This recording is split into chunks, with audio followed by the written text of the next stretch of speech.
تاجدار حرم ہو، نگاہ کرم ہو کرم تاجدار حرم۔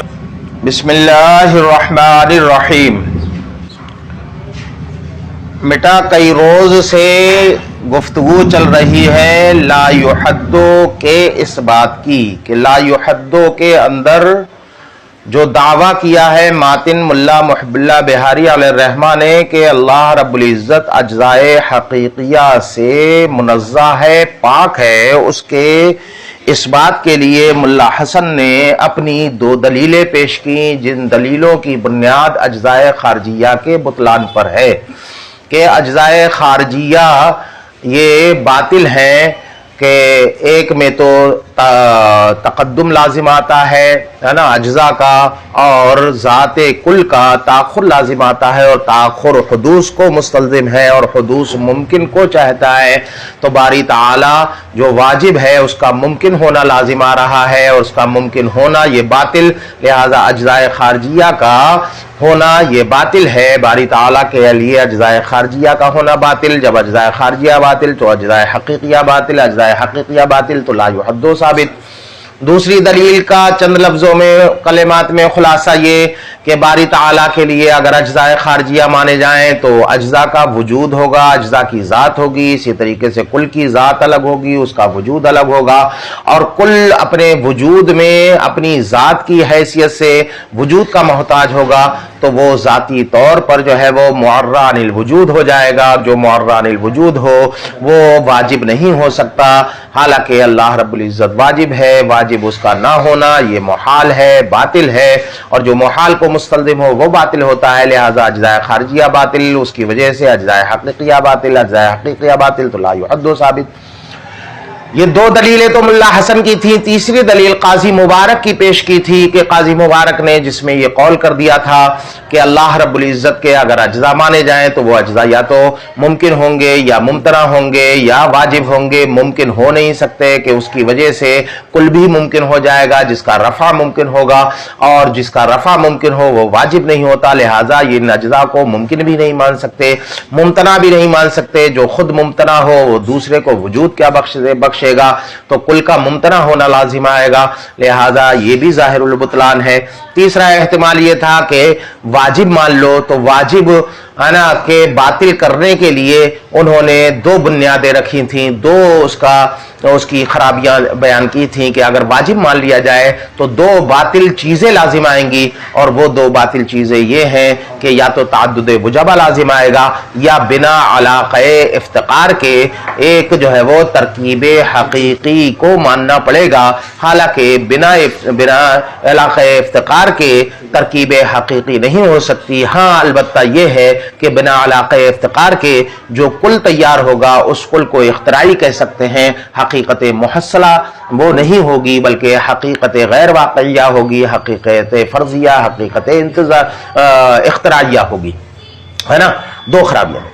ملا حسن علیہ الرحمہ نے اس پر تنقید اپنی پیش کرتے ہوئے کہا کہ قاضی مبارک نے جو یہ دلیل دی ہے ظاہر کے اعتبار سے تو بہت اچھی ہے، لیکن ایک جو ہے وہ مقنن جو ہے اور ایک وہ نقاد شخص کو یہ ہضم نہیں ہوگی، اور وہ اس پر منع وارد کر سکتا ہے، اس پر اعتراض کی اسے گنجائش نکل سکتی ہے، اور وہ اعتراض انہوں نے اپنے الفاظ میں یوں بیان کیا کہ ایسا وہ احتمال نکال سکتا ہے، وہ یہ کہہ سکتا ہے کہ کوئی ایسی جو ہے وہ چیز علاقہ افتقار ہی ضروری نہیں ہے، ترکیب حقیقی کا انحصار علاقہ افتقار ہی میں نہیں ہے، یہ ہو سکتا ہے کہ ہو سکتا ہے کہ کسی اور خاص علاقے کی وجہ سے وہ ترکیب جو ہے وہ ہو جائے، اس ترکیب کا تحقق ہو جائے۔ تو جب ان سے پوچھا گیا کہ وہ ترکیب وہ علاقہ کون سا ہے تو کہا کہ مجہولۃ الکن ہے، ہم نہیں جانتے، اور ایسی بہت سی حقیقتیں ہیں کہ جو مجہولۃ الکن ہوتی ہیں جن کی حقیقت لوگ جو ہے وہ نہیں جانتے ہیں، ہے نا۔ اب رہ گیا یہ کہ جو احتمال نکالا ہے اس احتمال کی کوئی نہ کوئی بنیاد ہونا چاہیے کہ نہیں ہونا چاہیے، امکان کے لیے کوئی بنیاد ہونا چاہیے، کیا ایسی کوئی بنیاد ہے، کیا کوئی ایسی نظیر تمہارے پاس ہے کہ بنا علاقہ افتقار کے یعنی اجزاء کے درمیان علاقہ احتیاج علاقہ افتقار نہ ہو اور اس کے باوجود جو ہے وہ کل وجود میں آ گیا ہو؟ کیا کوئی ایسی نظیر موجود ہے؟ کہا ہاں ہمارے پاس ایسی نظیریں موجود ہیں، جیسے کہ جو ہے وہ یہ دیوار ہے، دیوار کو دیکھو کہ یہ جو ہے وہ دیوار کل ہے اور اس کے جو اجزاء ہیں ہے نا، اس کے اینٹ ہے، مٹی ہے، گارا ہے، وغیرہ وغیرہ، یہ سب اجزاء ہیں اور سب کے حکم جو ہے وہ خارج میں الگ الگ ہیں، اور یہ سارے کے سارے اجزاء ایک دوسرے کے محتاج نہیں ہیں، خارج میں الگ سے محتاج ہے کسی ایک دوسرے کے، دونوں ان اجزاء میں علاقہ افتقار نہیں ہے، لیکن اس کے باوجود جو ہے وہ دیوار کا وجود ہو گیا، تو پتہ چلا کہ ایسی نظیر کائنات میں موجود ہیں، بہت سی ایسی نظیریں موجود ہیں کہ جن اجزاء کے درمیان علاقہ افتقار نہیں تھا، اس کے باوجود جو ہے کل وجود میں آ گیا، ترکیب حقیقی ہو گئی اور حقیقت میں یہ دیوار کا وجود پایا جا رہا ہے۔ تو کہتے کہ ارے یہ کون سا مرکب ہے، ذرا یہ تو بتا دو۔ مرکب صناعی ہے یہ، اور ہماری جو گفتگو ہو رہی ہے وہ مرکب صناعی کی جو ہے وہ نہیں ہو رہی ہے، یہ تو مرکب صناعی ہے۔ مرکب صناعی ضرور ہے، لیکن ہم نے ثابت تو کر دیا کہ ایسا ہو سکتا ہے۔ ہم یہ نہیں کہہ رہے کہ جو رشتہ ان میں ہے بعینی وہی ہے، ہم نے ایک امکان ظاہر کیا کہ ایسا ہو سکتا ہے کہ کوئی خاص قسم کا علاقہ ہو اور اس علاقے کی بنیاد پر ترکیب حقیقی، مرکب حقیقی واجب جو ہے وہ مرکب بن جائے، ایسا ہو سکتا ہے نا، اور ایسا ہوا بھی ہے دوسری چیزوں میں، دوسری حقیقتوں میں ایسا جو ہے وہ واقعی طور پر ہوا بھی ہے، اس کی جو ہے وہ نظیر پیش کر دی۔ یعنی کہنے کا مطلب یہ ہے کہ اس میں گنجائش ہے، احتمال نکل سکتا ہے، معترض اعتراض کر سکتا ہے، اس لیے قاضی مبارک صاحب کی یہ دلیل جو ہے وہ کمزور ہے۔ ہاں اگر جو ہے وہ لا یحدو کا جو مطلوب ہے، مقصود ہے اجزاء حقیقیہ کا بطلان، اس پر اگر مضبوط ترین جو ہے وہ دلیل تم چاہتے ہو تو وہ دلیلیں میری ہیں، میری ان دو دلیلوں سے مضبوطی کے ساتھ جو ہے وہ اس کا مطلوب کو ثابت کیا جا سکتا ہے اور دعویٰ جو ہے وہ ثابت کیا جا سکتا ہے، اس پر کوئی اعتراض نہیں ہے، اس میں تو اعتراض ہے۔ یہاں تک وہ بات ہو گئی تھی کل۔ آج اور سنو، ابھی بھی جو ہے وہ ملا حسن ہے نا، ان کو اطمینان حاصل نہیں ہوا، سیر حاصل نہیں ہوئی قاضی مبارک صاحب کی، اور جو ہے وہ ہے نا تنقید کرتے ہیں ان کے اوپر، اور تنقید کرتے ہیں، کہتے ہیں کہ ایک ہے بیٹا اجزاء مقداریہ، ایک ہے اجزاء حقیقیہ اور ایک ہے اجزاء مقداریہ۔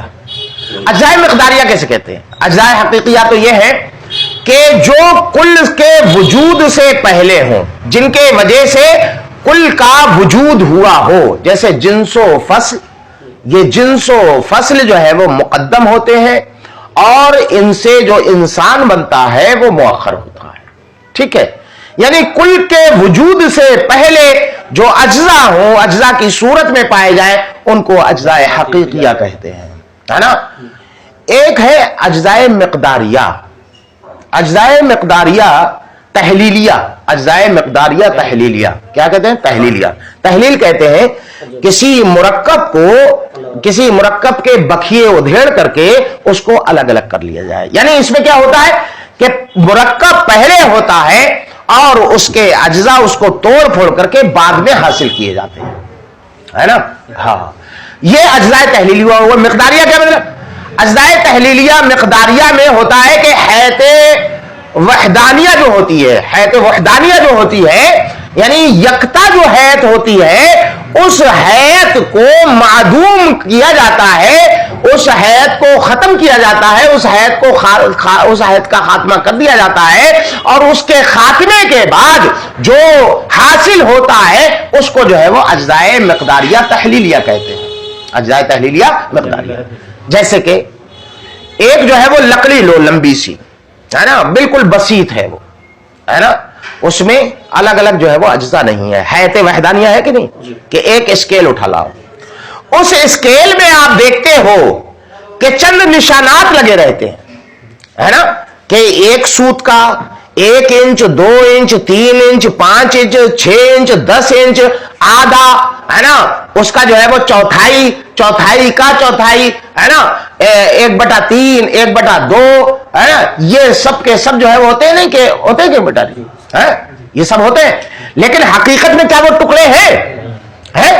تو یہ حقیقت وحدانیہ، اس کی حیت وحدانیہ کو آپ نے ذہن ذہنی کے اندر فرضی طور پر صرف اور صرف فرضی طور پر خیالی پلاؤ پکاتے ہوئے اس کو آپ نے کہہ دیا ایک ہے نا کہ یہ اتنا آدھا ہے، یہ اس کا جو ہے وہ رب ہے، یہ جو ہے وہ رب کا رب ہے، رب کا نصف ہے، اس طریقے سے آپ نے متعین فرما لیے.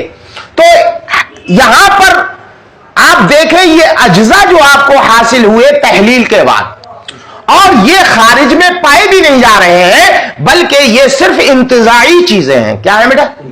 انتزاعی کا مطلب جانتے ہو بیٹا؟ کسی شے سے کوئی مفہوم جو ہے وہ اخذ کر لیا جائے، اور وہ مانوی طور پر مفہوم، میں خود ہی کہہ رہا ہوں مفہوم کا وجود تو ہوتا نہیں ہے، تو مفہوم کو اخذ کرنا جس کا حقیقت میں کوئی تعلق، حقیقت میں کوئی وجود نہ ہو، اس کو مفہوم انتزاعی اور امر انتزاعی جو ہے وہ کہتے ہیں. مثال کے طور پر فوق کس چڑیا کا نام ہے؟ کیا مجھے آپ لا کر کے دکھا سکتے ہو؟ فوقیت کو کہیں دکھا سکتے ہو؟ آپ کہو گے جو ہے وہ ہے نا چلو اوپریت جو ہے اوپر، یہ جو ہے وہ بتاؤ کون سا ہے؟ آپ نے کہہ دیا چھت اوپر ہے، پنکھا اوپر ہے، یہ تو چھت ہے، اس کے اوپر آپ چلے جاؤ یہ تحت بن جائے گا. یہ جو لنٹر ہے ابھی آپ یہاں پر بیٹھے ہو، یہاں کے اعتبار سے کیا ہے؟ فوق ہے، لیکن ابھی آپ اوپر چلے جاؤ اس کے تو یہ قدموں کے نیچے آپ کے آ جائے گا، تحت بن جائے گا. پتہ یہ چلا کہ اس سقف سے آپ نے فوقیت کے مفہوم کو اخذ کیا ہے، تو اس اخذ کو انتزاع کہتے ہیں، اور جو اخذ ہونے کے بعد آپ کو حاصل ہوا ہے جو مفہوم، اس کو امر انتزاعی کہتے ہیں. تو یہ جو اجزاء آپ کو اس اسکیل سے حاصل ہو رہے ہیں، رب حاصل ہوا، نصف حاصل ہوا، رب کا پھر نصف حاصل ہوا، انچ وغیرہ وغیرہ وغیرہ یہ حاصل ہو رہے ہیں، یہ حقیقت میں نہیں ہے بلکہ یہ صرف خیالی پلاؤ ہے جس کا جو ہے وہ انتزاع کیا ہے آپ نے، ہے نا. تو یہ اجزاء تحلیلیہ مقداریہ ہوئے. کیا ہوئے بیٹا؟ کم لفظوں میں یوں کہہ لو کہ اجزاء تحلیلیہ مقداریہ وہ ہیں کہ جو حیات وحدانیہ کو معدوم کرنے کے بعد خیالی طور پر حاصل ہوتے ہیں، انتزاعی طور پر حاصل ہوتے ہیں، حقیقت میں ان کا کوئی وجود نہیں ہوتا ہے. سمجھ میں آ گیا؟ یہ سمجھ میں آ گیا؟ یہاں ملا حسن کہہ رہے ہیں کہ قاضی مبارک صاحب نے بلا وجہ کا ایک کام کیا ہے، جس کام کا کوئی مقصد نہ ہو، بے مقصد جب کوئی کام کیا جائے تو اسے کیا کہتے ہیں؟ عبث. کیا کہتے ہیں بیٹا؟ اور عبث کام یہ عاقل کا شیوا نہیں ہے، عاقل کی نشانی نہیں ہے، یہ تو مجنون اور پاگل لوگ کرتے ہیں. کیا کر رہے ہو؟ کچھ نہیں، میں صحیح سے یعنی ان کو پتہ ہی نہیں ہے کیا کر رہے ہیں وہ. تو عبث کام یہ مجنوعوں کا کام ہے. تو یہ ایک عقل مند کے اعتبار سے فحشی نہیں بلکہ افاحش میں سے ہے نا. اس کی بہت ہی قابل مذمت، بہت ہی مذموم یہ جو ہے وہ چیز ہے کہ کوئی عقل مند عبث کام کرے، بے مقصد کام کرے، ایسا کام کرے جس کا حقیقت سے کوئی تعلق نہ ہو، ہے نا.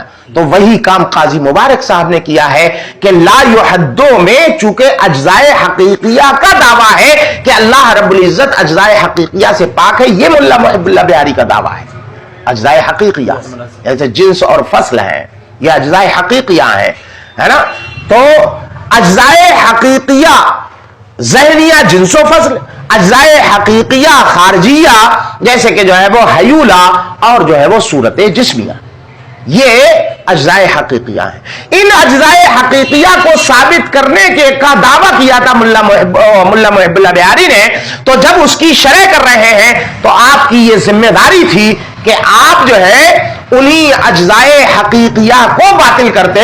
آپ نے کیا کیا کہ اجزاء حقیقیہ کو باطل کرنے کے ضمن میں اجزاء تحلیلیہ کو باطل کیا، اور یہ کہا کہ اگر اللہ رب العزت کے اجزاء تحلیلیہ نہیں ہے اس لیے کہ اس کے اجزاء تحلیلیہ باطل، جب اس کے اجزاء تحلیلیہ باطل تو اس کے اجزاء حقیقیہ کی بات باطل، اور جب اس کے اجزاء حقیقیہ باطل تو لا یحدو ثابت ہو گیا. یعنی اجزاء حقیقیہ کو باطل کرنے کے لیے اس کی بنیاد رکھی ہے آپ نے اجزاء تحلیلیہ کے بطلان پر. تو کہتے ہیں کہ یہ فحش کیوں ہو گیا کام ان کا؟